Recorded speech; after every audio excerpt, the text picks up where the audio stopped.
Hey guys, Yoda Code 43 here today with another tour and drive for you.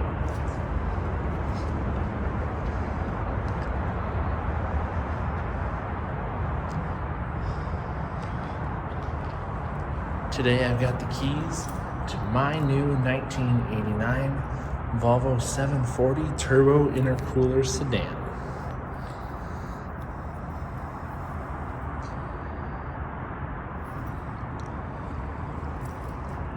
I wanted to do one of these in the mostly as received status versus how the car will end up in the future. I've got some plans for it for sure. This one's going to be a long timer with me. I'm excited to have another Volvo back in the fleet. So let's do a little walk around, talk about some of the things on this car. I bought it from a friend who I had expressed interest in the car a few months ago. If he ever intended to sell it, to let me know.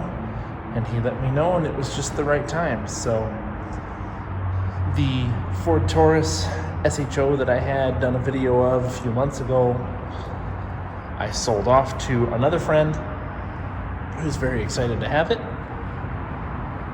And I used those funds to pick this up. Super, super excited to own a turbo Volvo.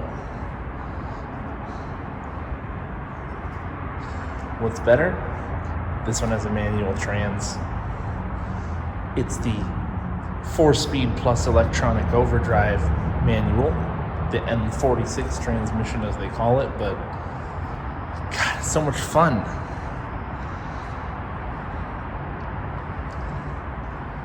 The 740 was like Volvo's mid-size executive class car. They started out around 1982, if I remember right, and I believe the 740 name died in 1992. This one's a 1989 model. However, it doesn't look like other North American cars on the front end. It has European headlights and corner lights on it with glass lenses.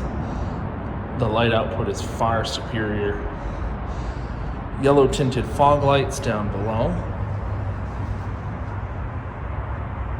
And then you can see the awesome 6-light add-on here for additional output at night.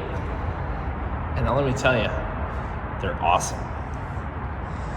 2 of those lights are used as like a floodlight. They're low and wide, and 2 of them are like spotlights that aim way down the road, directly down the middle of the lane. And holy crap, do they add on to the high beams. I'd hate to be the guy on the receiving end of them, but they're cool. I'll make sure I show what it looks like with the lights on here in the video.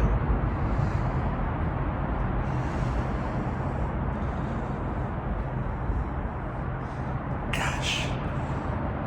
Honestly, I can't say I've ever come across a black Volvo before of this style, of the rear-wheel drive style. So yeah, the 740, like I said, was the mid-size executive car.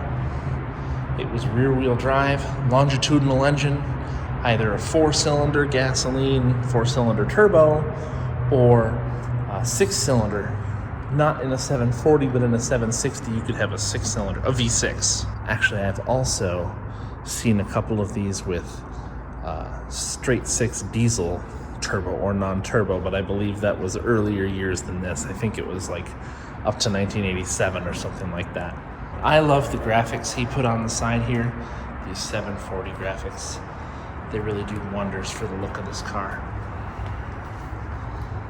Very period correct font. Actually feels like kind of what Ferrari was using at the time.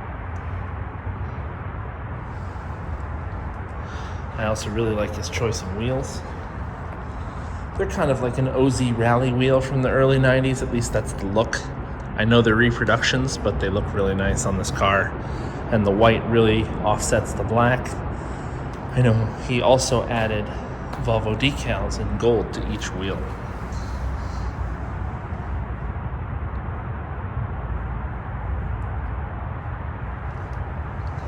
They're 15 by 6.5.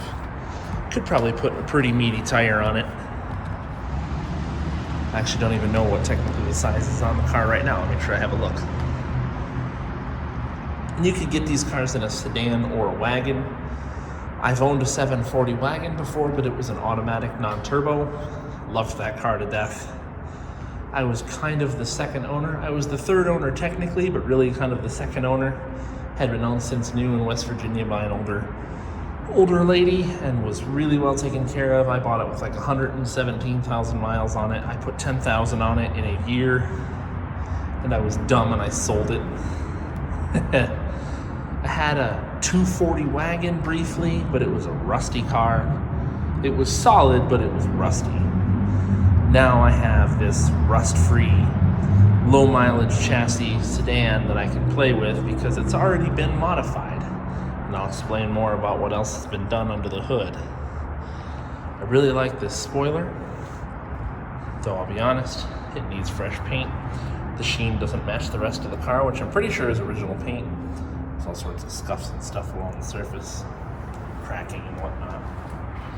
And then there's the Reagan Bush 84 sticker, which is just kind of a period correct thing for this car. The guy who owned this, Tyler, he actually took this car to Radwood, Detroit in 2019. I remember seeing it there for the first time in person. Loved it then, love it even more now that it's mine. Gosh, I just love the styling of the lettering. 740 turbo intercooler. Cars don't say that anymore. They have generic names or numbers or letters, and it's just meh. Actually, you'll also note that these taillights are different than what you would find in a typical 1989 sedan because they are from a 1990 to 92 sedan. And then actually, one of the changes I made today, in fact, was a new exhaust system. The exhaust does normally come out. There's a nice cutout in the plastic right down there. And this muffler was given to me by my friend Travis when I owned my Honda CR-V last year. He had it on his Honda Civic. It's a Tanabe Super Hyper Medallion. Nice high quality stainless steel Japanese aftermarket muffler. It actually sounds great. Make sure I'll get some sound clips in here. Originally, the car had a side pipe on it with a pair of Mopar tips and a 24-inch glass pack that had been used on a turbocharged Trans Am from the 1980s. And they exited right here on the passenger side under the rear door, basically under the 7.4 of 740, right in front of the rear tire. And it sounded good. I mean, it sounded beefy as hell, but it was too loud. Much prefer it at the volume it's at now. You'll also see the Rally Armor mud flaps here. They're pretty stiff. Should keep the stone chips off the bottom of the car for sure. Those are definitely not going anywhere. And I mean, the shine of this paint is really nice on the sides of the car. You can see my reflection in it, no problem. But it needs a good polish. Biggest evidence you can see here on the trunk. Like I have bristle brushed this car. Yeah, it's black paint, I know, and I probably shouldn't have done that in the first place, but I have scrubbed it, I have washed it, and it still looks rough. You can see where tape had been around the sunroof. The sunroof turns out is not the leak. There's a water leak into the driver's footwell, and it turns out this is not the case of what's causing the leak. My Yakima roof rack on the car with a pallet. My friend Matt had actually made up this pallet for this roof rack some time ago. Gave it to me, and I've put it on every one of my cars that I can fit it on. It's a nice universal style where it just clamps on over the rain gutters here. You'll also see my CB radio antenna, but I don't have the whip on it because we're in a low clearance area right now. I have a 4-foot whip antenna that goes on there, and if you I'll show inside where it's wired up and whatnot.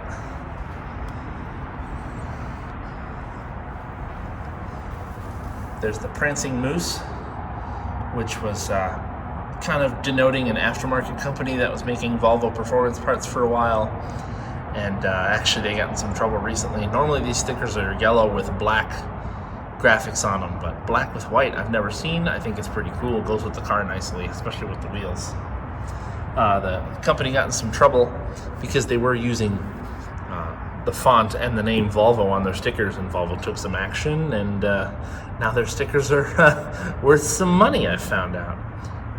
Car also looks like it has European side repeaters on it. I've never actually looked to see if they're hooked up. I'll have to note when I turn on the lights in a bit. These cars are a weird bolt pattern. They're 5x108, shared with like Ford Focus or Taurus or obviously other Volvos. Throughout a lot of time, there were a lot of Volvos that use this bolt pattern, so a lot of different wheels will fit. Rear wheel drive wheels fit best on this car. Front wheel drive wheels will typically have they'll sit further in the car, they'll sink further into the wheel wells. So this car actually has spacers to help account for that. Gosh, love this front end.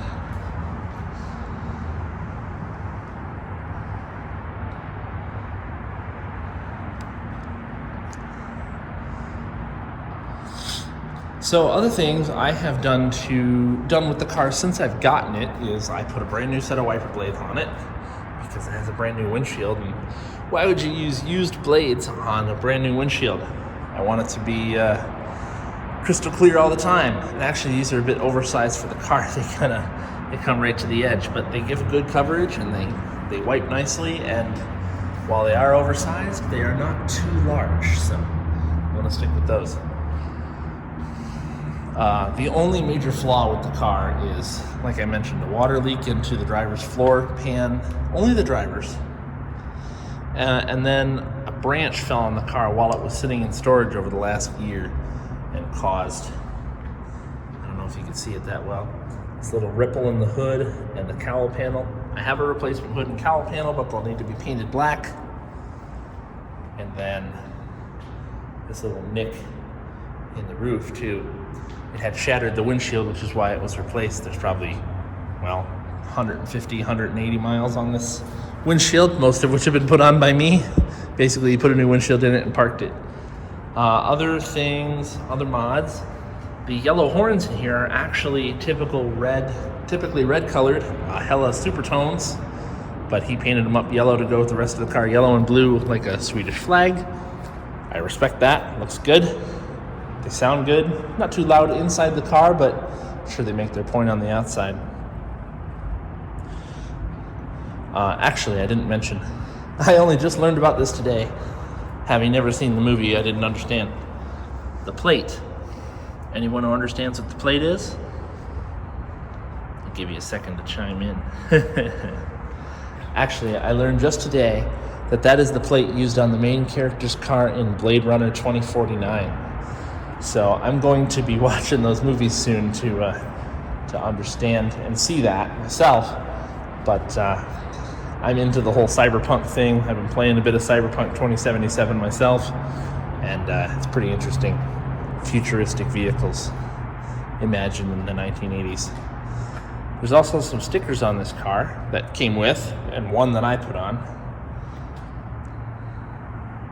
I like this one a lot. The Swedish flag of Lego bricks. IPD is an aftermarket Volvo company that does performance parts. They do lots of business. Turbo Bricks is actually a huge forum for these kind of cars, especially these rear wheel drives.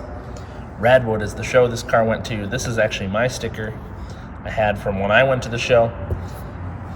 Lake Michigan, 2 hours to the west of us right here, right now. Then he had this custom 80s synthwave or vaporwave styled sun decal made up for the car, and I really like it. Blocks some of the rear vision, kind of wish it was perforated, but I'll live with it because I really like how it looks on here. Another Turbo Brick sticker down below.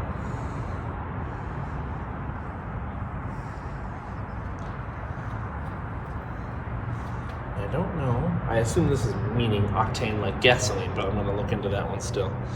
This car has also been to Eurohanger, which is no longer a show. It ended in 2018. I went to 4 of their shows.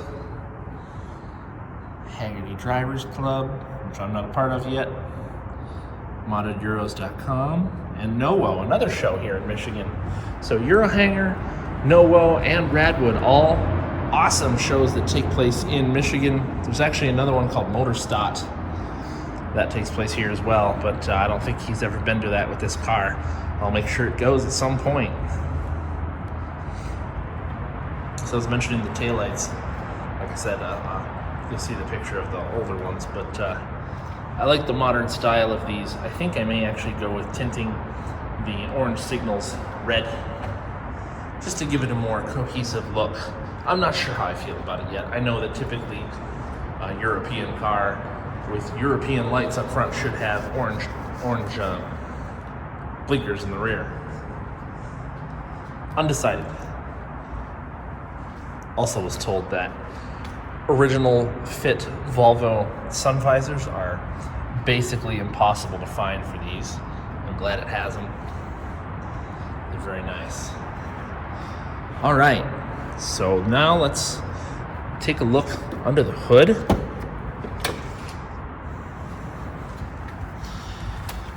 Go way down here, up top. It is a red pull. And it actually kind of feels like it has 2 stages of release because it is releasing two separate latches.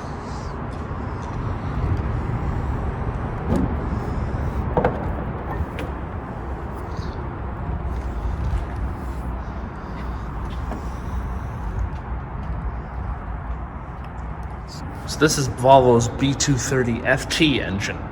A single overhead cam, water-cooled 4-cylinder. It runs on a timing belt. It's non-interference. It's super simple to work on. There is a Garrett T25 turbocharger right down there. Uses a simple coil. You have your overflow bottle. This one has a cone filter right on the end of the MAF. Yes, it is an actual mass airflow sensor. Modern tech. Basically, the entire air and fuel system is German designed. It's all Bosch. I believe it's Bosch Jetronic 2.2 or 2.4. It depends on the year.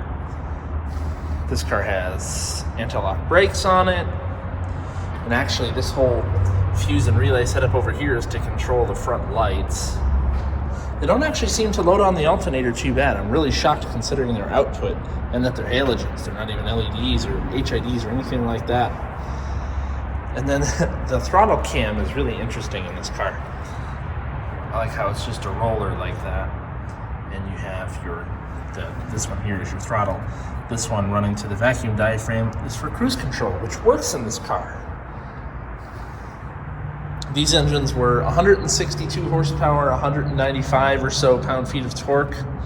It's actually really peppy for the size of the car. These were somewhere around 3,100 pounds, if I remember correctly. Then these are your charge pipes, well, your intercooler pipes. This one's going directly into the intake. This one coming directly off of the turbocharger on this side. The intercooler is actually directly in front of the radiator here. So this is the intercooler, the radiator's immediately behind it. It uses a mechanical fan in the shroud here. That's about all you can hear when you're driving around if you're not really stepping into it to hear the exhaust note. And these grills are like super quick change. I actually sold him this grill a couple of years ago from a parts car in a junkyard I picked it out of. I had put it in my beige wagon, but then I sold it off to him and put the standard chrome waterfall grill back in. He actually gave me 2 other grills with this car, so maybe I'll change them out once in a while for fun.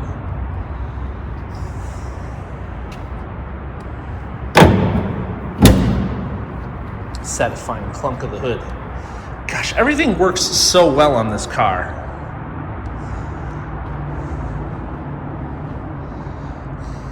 Even when it's filthy from my dirt road and whatnot, it looks great.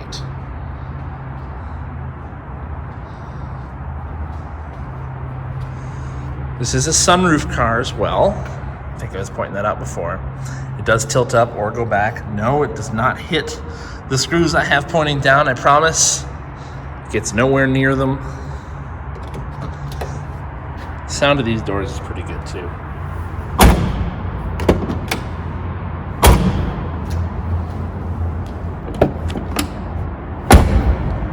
Solid.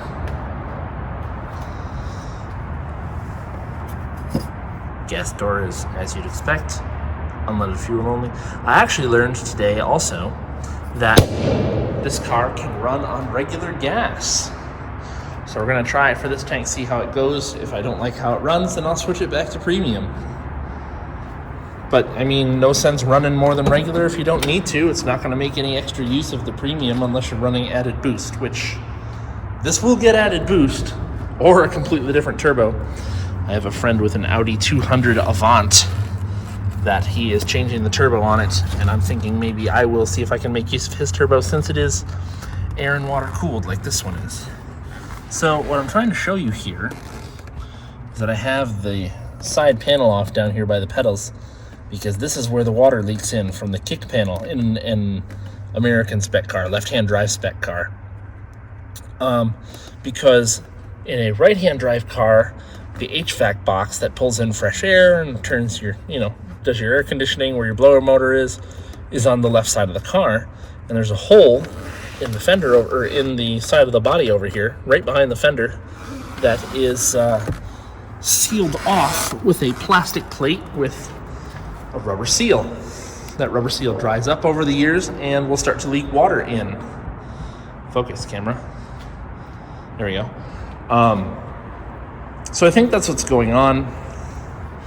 Clear evidence of it right here in the carpet, right along the corners. So I'm trying to fix it. I've already run some new silicone in there, kind of crappily so, but we'll see if it decides to work. It is going to rain tonight. I'm going to take the hit and park this outside and see how it does. If it's still wet in the morning, I'll try a new method. I'll figure it out. I'm gonna get it covered up. Worst comes to worst, I will weld a panel in there if I have to. I mean, it's never going to be switched over to right-hand drive, not under my watch. So I was going to show you where the antenna and the radio are hooked up. I run the antenna in through the door, and it's completely hidden by the back seat. I have the wire all tucked in there over to where the radio is, which is sitting in the seat back pocket in the passenger side. It's the perfect place for it. The plug runs up to the front. It powers on with the car. Well, it would power on with the car if I had a cigarette lighter, but that's actually been switched over to a USB in this car. I have a couple of other period, quote-unquote, 90s things in this car. The old school kids shades. These ones you can still buy, like $12 from Meijer, but there you go. You have a shade in the back window. And Mercedes has shades that fit the window. Whoop-de-doo. Man, those retract kind of dangerously fast. Door handles in these cars are pretty wild. They pull back. You just pull that tab back to release. Otherwise, nothing special about the doors, really. So inside the back here, it's full leather interior in this car. This is an upper spec model, probably a GLE, but it's a turbo intercooler, so it doesn't actually say GLE on it. A GL should have cloth. These are actually all the covers for my lights up front. They all have Hella printed right on them. Very nice. Seat back storage in the leather pouches. These seats are uber comfy. Doesn't matter where you sit, front or rear. They cup you just enough. They don't have a lot of side support for cornering and whatnot, but they are comfortable for long trips. These cars also have a armrest with combination ski pass-through in the back. You can slide that door open and get a long object to pass through the middle. And you also have extra storage in the armrest. But we don't need any of that right now. I'll be putting a child seat in here eventually when the car is ready to go. And actually, the hardest thing to find, I think, on these cars is one of these center console armrests that works properly and has cup holders that slide out. They're kind of flimsy, but they do their job when they're loaded. You have a seatbelt warning, have an ashtray back here. It works. Now, I'm going to point out that the headliner is completely roached in this car. Needs to be redone or removed or something. For now, I'm going to pull the fabric out. I'm just going to see about cleaning up the ceiling to leave it alone for now. Maybe I'll come up with another fabric to put up there. I'm not sure yet. Like I say, this is kind of how, as I've been using the car right now, it's kind of dirty. So don't judge me. 740s have defrost vents built right into the door. That gasket butts up to the door when it's closed. Nice thought for sure. So now we're going to get into the front here. Check this out. Seats are comfy. They're in really nice shape. This chassis has 103,000 miles on it, and it shows. You know, I never even mentioned it under the hood. This has a 1990 or 91 engine in it. The big deal there is that the connecting rods gained 50% cross-sectional area from 1989 to 1990.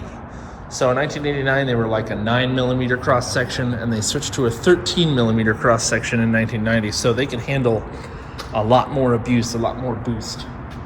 If you do too much boost on a stock engine, like more than about 13, 14 PSI, like I say, 9 is stock, you're gonna start to bend rods fairly quickly. They're not very strong. They're reliable, just don't overboost them. These 1990 engines could take a lot more boost and abuse. And I'm going to put more boost through this, but not an excessive amount. I want to be able to actually use it. It could use a limited slip too. Actually, the other big thing between the 740 and the 760, and I can show you, is that a 740 has a solid rear axle. Pumpkin in the middle with a sway bar, springs on either side, which are monstrous and easily changed. 760s, on the other hand, have a fully independent trailing arm rear suspension, sometimes even fitted with air springs. I think they call it Nevomat or something like that. And they're expensive and they sag, and yeah. A friend of mine actually has a 760. I've posted some pictures with it recently. I'll share a couple here as well while I'm talking about all this. And yeah, there's some differences. From the front of the windshield to the back, the cars are effectively the same, with a couple of minor interior differences like the dashboard shape and whatnot to look a little bit more modern in a 760. And they're automatic only, whether turbo 4-cylinder or V6. Or diesel, I guess, as well. And the seats are power versus manual. I prefer the manual seats myself. But up front, they have a different style. Their hood actually angles up and covers over the windshield wiper arms. Give it a little more aerodynamic appearance. It kind of slopes down further in the front, and the front end is not so flat like this is. It has more of an angle to it. This is the look right here.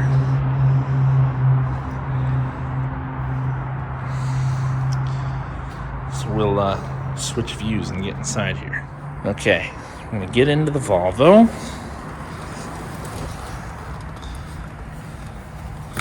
I apologize if you're seeing the gimbal in some of the pictures. All right, so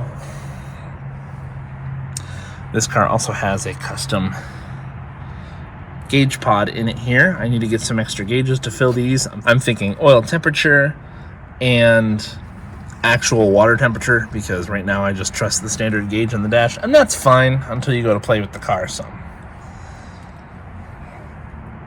But in the dash here, you have your speedometer right in the center, tachometer to the right of it, clock to the left, which functions in this car fully, gas gauge and battery status on the left, and then on the right you have turbo boost pressure, which isn't working in this cluster because it's hooked up to the one in the pod, and coolant temp. But yeah, we have a Bosch gauge over here for boost. Works great. There we go. Steering wheel is pretty simple design. 4-spoke. This is an early car with an airbag. Horn buttons on either side here.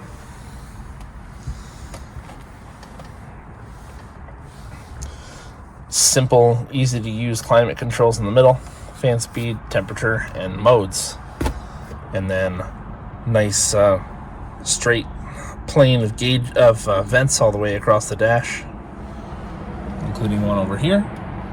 And I learned also today, or yesterday rather, that this car has a a chiller vent underneath the steering column. Headlight switch over here, and then this is your rear fog lamp and your front fog lamps, and then this switch with the what looks like a Y on it is actually to power your antenna down. Say if you're going through a car wash, you have your radio on, it has a power antenna in the back. You'll want to put that down or else it's going to get ripped right off.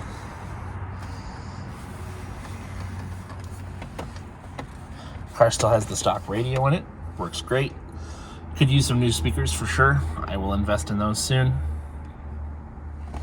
Over here you have the ignition, as well as your rear defrost and your sunroof control. Power sunroof in this car. So he has some auxiliary switches down here. One of these is for the floodlights, one of these is for the spotlights up front. Only 4 out of the 6 are wired currently. I'll wire the other 2 later on. And then he took the place of the original cigarette lighter / power point and wired in a USB charging station. Very smart, I think. I will make more use out of that. And then the shifter. This is Volvo's M46 manual transmission. This car was originally an automatic turbo with the smaller rods. Now it has the bigger rods, and it has a manual trans. A trans swap on these cars is so easy, from what I've understood. But basically, this is an H-pattern 4-speed gearbox. So we're in first, second, third, fourth. There is no fifth to go to because this button on top you use to engage the electric overdrive. Now it's your choice whether you want to just push it while you're on the gas and it will just lurch into that gear. The owner before me did as I also do now, and actually clutches in fourth and then presses the button to hit fifth. And then reverse is actually like a Ford Focus or Cobalt. Pull up on the collar and then you get reverse. Heated seats in this car too. E-brake in the middle, and also front cup holder. Glove box over here is surprisingly large, actually. Well lit, deep pocket, lots of stuff in there. You can put more cups up here if you needed to for, while parked. I wouldn't try and drive with cups up there. Good door pocket space down there as well. These seats are super comfy. Love them. And actually they have pillows in the headrests, but they pop right out just like that.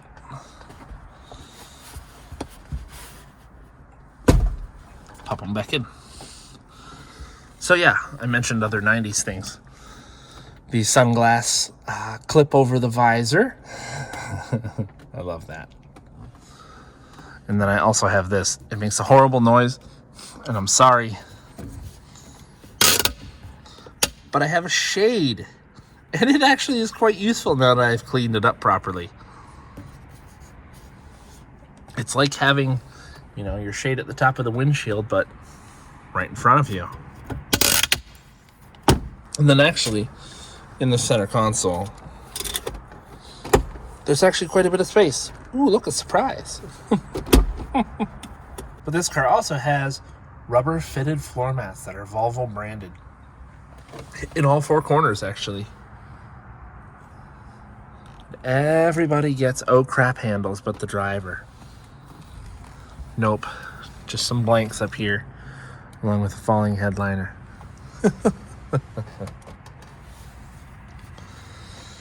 Now we'll take a couple clips of starting it up, get the sound, and then we'll go for a drive.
Let's go for a drive in the Volvo.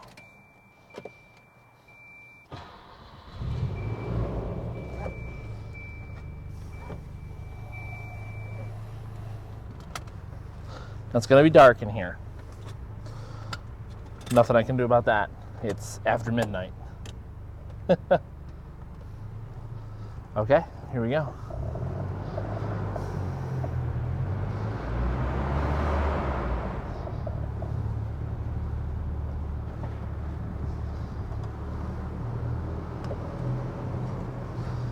Put the window up so you can hear me. So, first thing this car needs, a clutch. That's the reason I got it as inexpensively as I did for how nice it is. It has a rear main seal leak. At least the engine that was put in it has a rear main seal leak that has glazed the clutch. And basically, besides first gear, you can never go full throttle. First gear, I can fully boost it, use full throttle, and it's like, it gets me to 30 miles an hour, but it's fun and gives me a taste of the future, especially with the turbo noise that it makes. But second gear, I can get through most of it before it starts to slip. Basically, once you get into third, fourth, and electronic fifth gear, it's slipping pretty good when you start to build any sort of boost whatsoever. So I keep my eye on the gauge, and I know I'm not slipping the clutch, basically. But I can at least give you a full throttle pass to, 30, 40 miles an hour, something like that. Hopefully in this video. Okay, we're about to get out of the parking garage, get on the road. I'll do what I can. Get a little noise through the sunroof. The electric sunroof works great. Oh, it's starting to rain. Ah well, no matter. More than anything else, you're going to hear the mechanical fan.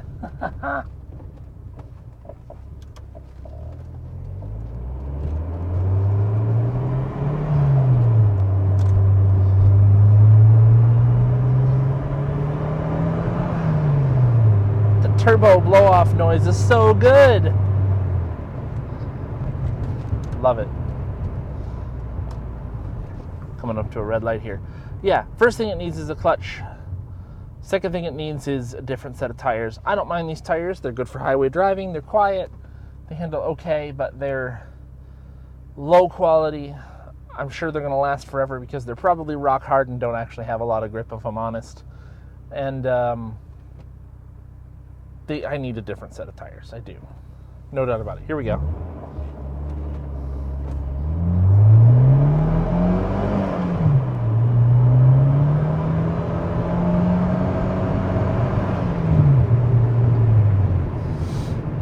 about the best I could give you. It was about 50 to 55 miles an hour. Oh, this is the road I want to take. Car runs super good, no issues whatsoever, and it rides very nicely. Seats are very comfortable. The heated seats do work. I remember this from my 740 that they're heated seats, but they're not like hot. They warm you. They don't set your butt on fire, which is fine. So they take their time, but they make the difference where it counts. But otherwise, just driving around town, it's a nice long throw 4-speed. It's super easy to drive.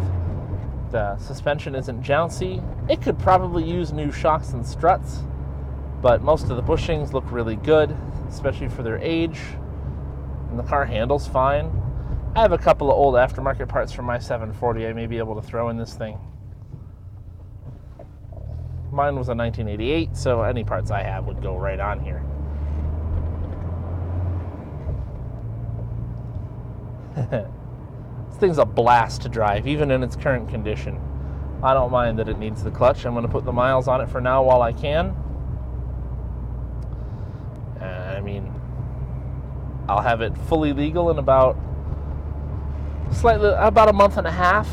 I think I got my appointment for, I think it's 5 weeks from now, 6 weeks from now actually, and I'll have it all set by then. I'll have the clutch changed out, the rear main changed out, and maybe I'll have a meatier set of off-road tires. I'll put like all-terrains on these wheels, because I really like how they look, and that's what I want to drive around on in the summer.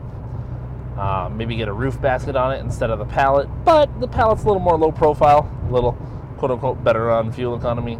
These were not rated very good from the factory. It was like 18 and 23, 21 combined for a stick shift car.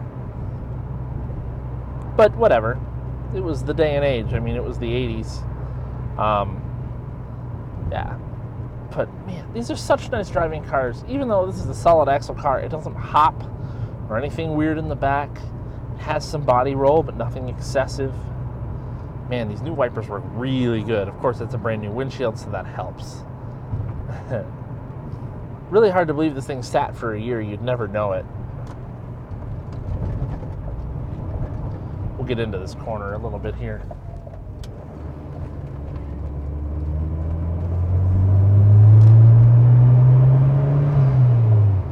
That little blow-off valve turbo sound is so cool. Hopefully I can make more when I make more boost. I think I'm going to be looking at boost controllers when I get home. Needs a little lubrication in the sunroof. That's pretty choppy when it's closing. Such a good car. I miss mine. Missed my old one. Really glad that I got this one. Provide a little light in here. Didn't think about that before. Yeah. Much more to come. I'll do some better videos of it, like exterior flybys and stuff like that once I got the clutch changed out, stuff like that. I'll do another one of these videos later on when I can get the car fully polished and cleaned up and stuff like that. Hope you're enjoying my videos. Like, comment, subscribe, and suggest other cars you want to see on the channel, if not just my own and the ones I have access to. I try to do interesting stuff to grab some attention, get info out there on vehicles that just aren't really covered well in the likes of YouTube. And yeah. Also wanted to throw in a little factoid. I learned that 0 to 60 on these cars back in the day was sub 8 seconds if you did it right, which is really quite impressive considering 162 horsepower. Really impressive. Maybe these are lighter than I thought. Maybe they're not 3,100. Maybe they're under 3,000. Either way, I'll put the proper curb weight in the video. Yeah, hope you enjoyed it. Let me know what you think in the comments. Stay tuned. I got plenty more to come. We'll see you next time. Okay, we're going to get a good run as best I can get.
it.